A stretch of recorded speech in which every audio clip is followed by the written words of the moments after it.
Honestly, is a really good question because for a lot of us, especially those of us who are at 30 or above, you likely have a card that you've had around for like a decade. And if it's a card that you're not using, or if it's a card that, let's say, is carrying an annual fee, you want to pay attention and save this video. Say you're in a situation with Navy Federal and Capital One where you're experiencing these changes that they're making. If you've had that card for longer than 18 months, I honestly wouldn't cut it, simply because it's aging and you don't want to lose out on that credit age. Every time you open a new card, you're basically cutting your credit age in half. So if you have 10 years of credit age, you open a card, now you have like 5 years. Now, this only really impacts your score for like a couple of years because that card is going to age.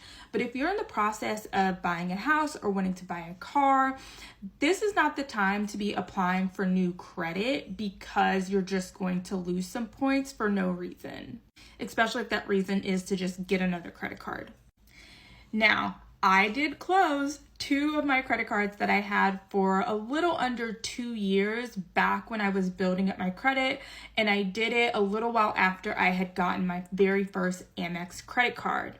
Now, even though my score did drop some points, I still had my student loans and my Discover card that I've had for well over a decade that really helped me out. So that's why I put it to an age limit. If you're under the age of 30, I wouldn't recommend for you to close your credit cards. If you're over the age of 30 and you have trade lines on your credit profile that are older than a decade, I would kind of cap the cutoff at like 18 months.